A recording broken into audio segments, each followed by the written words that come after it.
found carved in stone beneath the ancient agora of Sparta.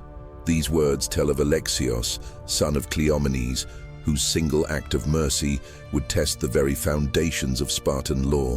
What follows is neither legend nor myth, but the quiet truth of how one warrior discovered that the greatest battles are fought not with bronze and iron, but within the chambers of the human heart. Before we begin, subscribe now so you don't miss more stories like this one. And tell us in the comments, where are you watching from? The morning sun cast long shadows across the cobblestones of Sparta's eastern quarter, where the spoils of war were divided like grain after harvest.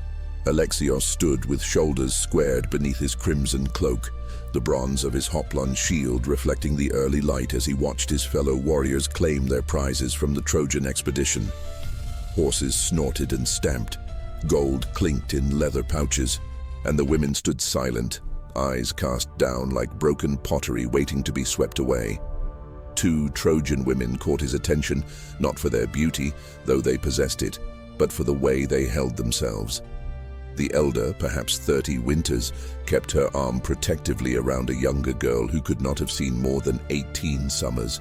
Their chitons, once fine linen dyed with saffron and indigo, now hung torn and dust-stained. Yet they bore their captivity with a dignity that reminded Alexios of marble statues in temple courtyards. "These two are yours, Alexios," called out Menesthius, the battle-scarred captain who oversaw the distribution. "Your spear took down 3 Trojans at the gate. You've earned your share." But as Alexios stepped forward, something in the younger woman's eyes stopped him cold. Not fear. He had expected fear. Instead, he saw the same look he had witnessed in wounded sparrows before they took their final breath. A quiet acceptance of fate, mixed with an unspoken plea for mercy that cut deeper than any Trojan blade ever could. The older woman whispered something in her native tongue, and the girl nodded almost imperceptibly, their fingers intertwined like braided rope. And in that simple gesture, Alexios saw his own sister's hand in his mother's. The day plague had taken their father. "I release them," he said, his voice carrying across the square like the sound of a shield dropping to stone.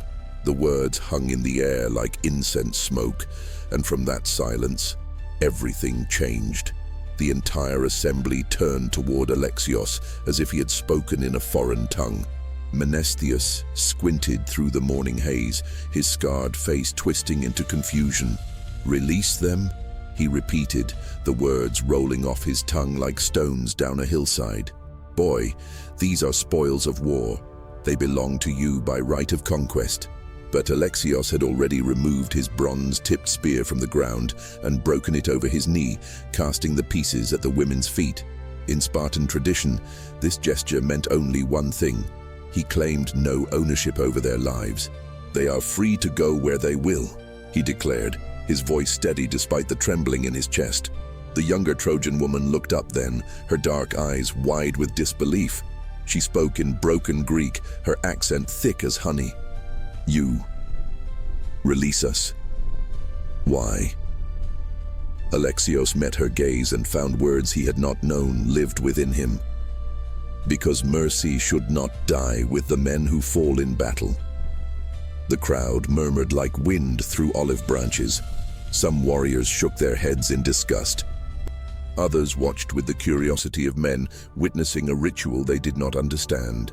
Menesthius stepped closer, lowering his voice to a threatening whisper. "Your mother will hear of this foolishness, boy. Gorgo does not suffer weakness in her bloodline." At the mention of his mother's name, Alexios felt ice form in his stomach. Gorgo, daughter of Cleomenes and widow of Leonidas himself, commanded respect that bordered on reverence throughout Sparta.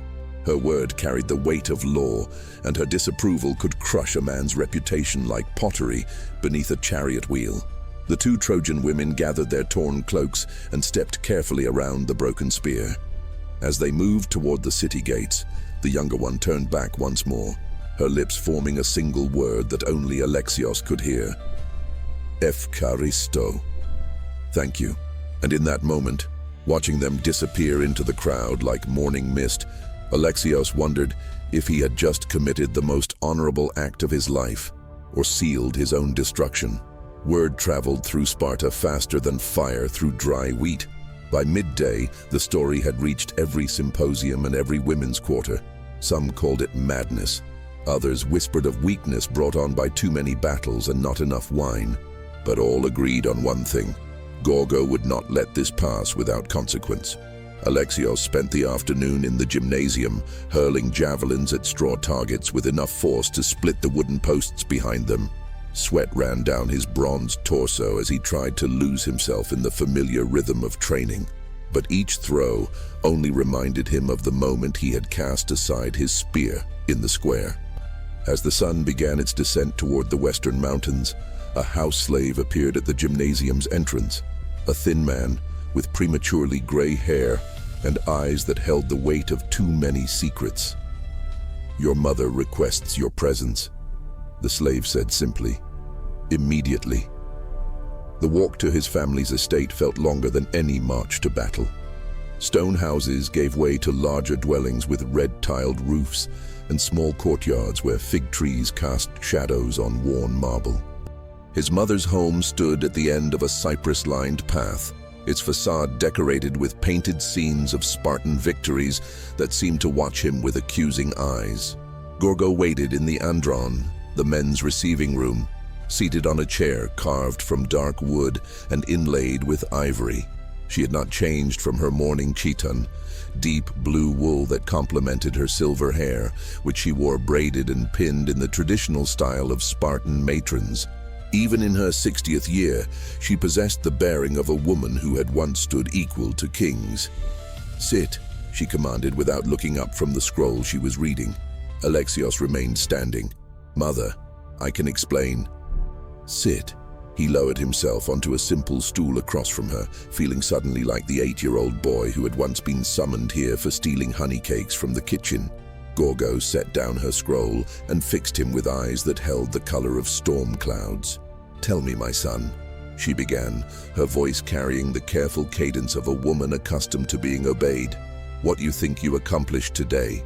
The question hung between them like a blade suspended on a thread, and Alexios realized that his next words would determine not just his fate, but the very nature of who he would become. "I freed 2 women who had suffered enough," Alexios said, meeting his mother's gaze despite the tremor in his voice. "I chose mercy over law." Gorgo's expression remained as unreadable as ancient stone. She rose from her chair and moved to the window that overlooked the city, her fingers trailing along the wooden frame worn smooth by countless hands. "Mercy," she repeated, tasting the word like wine that might be poisoned. "Do you know what your father would have said about mercy?" Alexios's throat tightened. His father, Cleomenes the Younger, had died when Alexios was barely old enough to hold a sword. Most of what he knew about the man came from stories told by others, stories of unwavering duty and absolute devotion to Spartan law. He would have said that Sparta's strength comes from discipline. Alexios replied, "That personal feelings must never override the good of the state." "Yes," Gorgo said softly. "He would have said exactly that." She turned from the window, and for a moment her stern facade seemed to crack like old leather. In the fading light, Alexios could see traces of the young woman who had once challenged even Leonidas when she believed him wrong. "But your father never faced the choice you face today," she continued, her voice dropping to barely above a whisper. "He never looked into the eyes of the innocent and had to decide between law and conscience." Alexios blinked in surprise. This was not the condemnation he had expected. Gorgo moved closer, her sandals silent on the polished floor. "The elders are already talking," she said. "Some call for your exile. Others suggest you have been touched by foreign madness and need purification. They expect me to denounce your actions and restore honor to our family name." The weight in Alexios's chest grew heavier with each word. "And will you?" Gorgo stopped directly in front of him, close enough that he could smell the lavender oil she used in her hair. When she spoke again, her words carried a tone he had never heard from her before, something that might have been pride mixed with fear. "Tomorrow, I will give you something that belonged to your father," she said. something I have kept hidden for 20 years, waiting for the right moment to reveal it." She moved toward the door, then paused without turning around. "Sleep well, my son. Tomorrow you will learn whether mercy is truly a weakness or the rarest form of strength." Dawn came with the sound of hammers on bronze and the distant calls of vendors setting up their stalls in the agora. Alexios had slept little, spending most of the night staring at the ceiling and trying to imagine what his mother could possibly give him that would justify his actions to the elders. A servant brought him bread and watered wine, then informed him that Gorgo waited in the house's small, private courtyard. He found her there beneath an ancient olive tree, its gnarled branches casting intricate shadows on the packed earth. In her hands, she held a leather satchel that looked older than memory itself. "Your father left Sparta only once in his adult life," she began without preamble. "It was during the campaign against Messenia, 3 years before you were born. He never spoke of what happened there, but when he returned, he was changed." She opened the satchel and withdrew a small bronze medallion, its surface green with age. Alexios could make out the faint outline of a figure, a warrior kneeling beside what appeared to be a fallen enemy. "He carried this until the day he died," Gorgo continued. "Along with this, from the satchel came a piece of parchment, yellowed and brittle, covered in his father's careful script. Gorgo unfolded it with reverent care and began to read, "To my son, should he ever face the choice between honor and mercy, I once spared a Messenian boy who reminded me of my own childhood. The other warriors mocked me for weakness, but that boy grew to become a leader who prevented 3 wars through negotiation rather than bloodshed. Sometimes the greatest victory is the one that never requires a battle." Alexios stared at the medallion in his mother's palm, his worldview shifting like sand beneath his feet. "Father wrote this. He made me promise to give it to you only if you ever showed the same unusual judgment," Gorgo said, a small smile playing at the corners of her mouth. "I must admit, I hoped that day would never come." The sound of approaching footsteps interrupted them. Menesthius appeared at the courtyard entrance, flanked by 2 other warriors whose faces Alexios recognized from the Council of Elders. Their expressions suggested this was not a social call. "Gorgo, daughter of Cleomenes," Menesthius announced formally, "we have come to discuss your son's actions yesterday. The elders require nothing," Gorgo interrupted, rising to her full height and fixing the captain with a stare that could have frozen the Mediterranean in summer. "But I will tell you what they will receive." She stepped protectively in front of Alexios, and in that moment, he understood that his mother had been preparing for this confrontation since the moment she first heard of his deed. The real battle was about to begin. Menesthius shifted uncomfortably under Gorgo's gaze, his scarred hands fidgeting with the bronze clasps of his leather corselet. The 2 elders behind him, Aristodemus and Demaratos, both men whose gray beards spoke of decades spent in council chambers, maintained their stern expressions, but Alexios could see uncertainty flickering in their eyes like shadows cast by torchlight. "Your son violated sacred law," Menesthius began, his voice carrying less authority than he clearly intended. "He released spoils of war that belonged to him by right of conquest. This sets a dangerous precedent." "My son," Gorgo interrupted, her voice cutting through his words like a blade through silk, "acted in accordance with the highest Spartan virtue, the courage to do what is right, regardless of personal cost." She held up the bronze medallion so that it caught the morning light, its ancient surface gleaming like captured starfire. "This belonged to his father, Cleomenes the Younger. Perhaps you remember him, Menesthius, the man who saved your worthless life at Mantinea when you fell beneath a Theban spear." Menesthius's face flushed red as brick clay. "That has nothing to do with... It has everything to do with this." Gorgo pressed on relentlessly. Cleomenes understood something that apparently escapes the current generation of Spartan warriors, that strength without wisdom is mere brutality, and law without mercy is mere tyranny. Aristodemus stepped forward, his weathered voice carrying the weight of authority. "Gorgo, we respect your lineage and your wisdom, but the law is clear. Spoils of war belong to the warriors who claim them. If we allow what? Gorgo demanded. If we allow our warriors to exercise moral judgment, if we allow them to distinguish between justice and cruelty. Tell me, Aristodemus, what exactly are we so afraid of? The elder's mouth opened and closed like a fish pulled from water. Demaratos moved to his colleague's aid, his tone more diplomatic but no less firm. We are afraid that mercy will be mistaken for weakness, and that our enemies will see such acts as evidence that Spartan resolve is failing.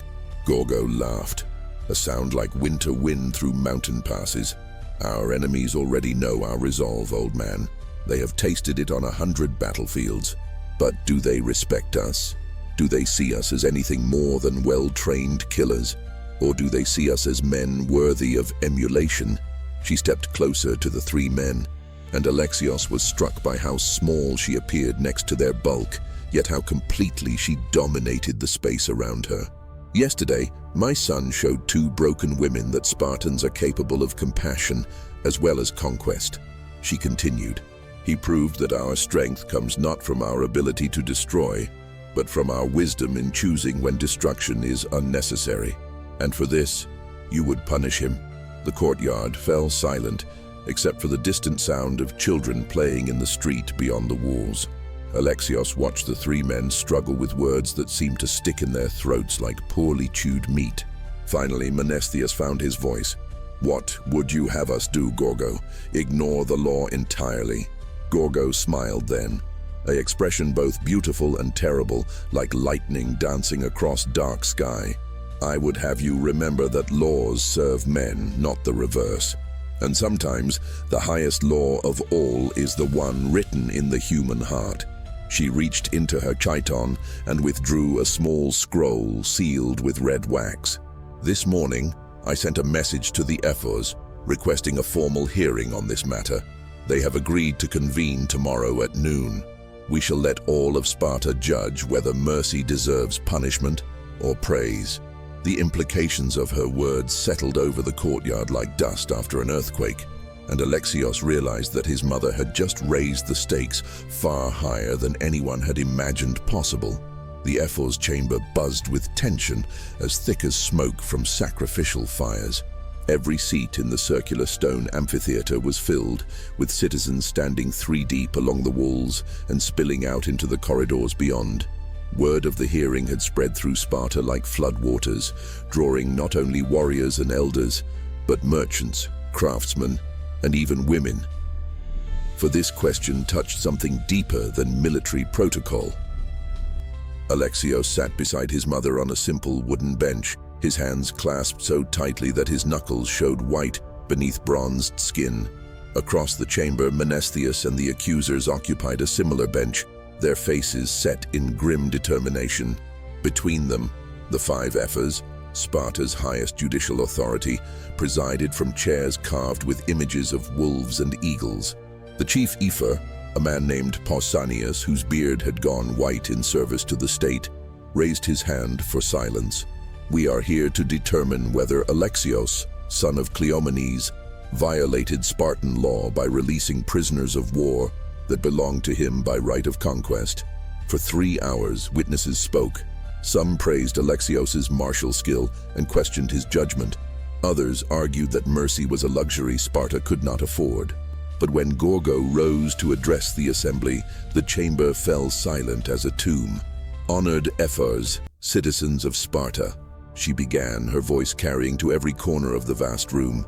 You have heard much today about law and tradition, about strength and weakness, but you have heard little about the 2 women whose fate sparked this debate. She paused, letting her words settle like seeds in fertile soil. Their names were Cassandra and Polyxena, mother and daughter. The older woman was a weaver whose tapestries once decorated Trojan temples. The younger was a student of healing arts, trained to mend wounds rather than inflict them. They harmed no Spartan. They threatened no one. They were guilty of nothing save being born in a city that defied us. Murmurs rippled through the crowd like water disturbed by thrown stones. Gorgo raised her voice above the noise. My son looked at these women and saw not spoils to be claimed, but lives to be honored. He chose to demonstrate that Spartan strength includes the courage to show restraint. In doing so, he upheld the highest ideals of our ancestors, not the brutal efficiency of conquerors, but the noble wisdom of leaders worthy of respect. She turned to face Alexios directly, her eyes bright with unshed tears. If we punish him for this choice, we declare that mercy has no place in Spartan hearts. We announce to the world that we are exactly what our enemies claim us to be, barbarians dressed in bronze and crimson, incapable of anything save destruction. The chief Epher leaned forward in his chair. And what would you have us do, Gorgo? Rewrite our laws because one young warrior felt moved to clemency? I would have you remember, she replied, her voice dropping to barely above a whisper that somehow reached every ear, that laws which forbid mercy eventually forbid humanity itself. The vote, when it came, was closer than anyone had predicted. 3 ephors declared Alexios guilty of violating military protocol. 2 declared him innocent of any meaningful wrongdoing. But Pausanias, wielding his authority as chief ephor, cast the deciding vote. The accused acted outside established law, he announced solemnly. But law exists to serve justice, not to replace it. In showing mercy to the innocent, Alexios demonstrated the very qualities we hope to cultivate in all Spartan citizens. This chamber finds him guilty of unauthorized clemency and sentences him to serve as an example to all future warriors that true strength sometimes requires the wisdom to stay one's hand. As the crowd erupted in cheers and arguments, Alexios felt his mother's hand slip into his. In that touch, he found the answer to a question he had not known he was asking: whether he could live with himself if he had chosen differently. 3 days later, word reached Sparta that Cassandra and Polyxena had safely reached Athens, where they had been granted sanctuary and citizenship. The younger woman, it was said, had established a small clinic near the agora, where she tended to the wounds of slaves and citizens alike, asking no payment save that they pass on whatever kindness they could manage. And in the quiet moments between training and duty, Alexios would touch the bronze medallion his mother had given him and remember that in a world built on conquest, sometimes the greatest victory is the enemy you choose not to defeat. For he had learned that mercy is not the absence of strength, but strength refined to its purest form. The courage to choose compassion when cruelty would be easier, and the wisdom to recognize that some victories are won not by the sword, but by the decision to sheath it.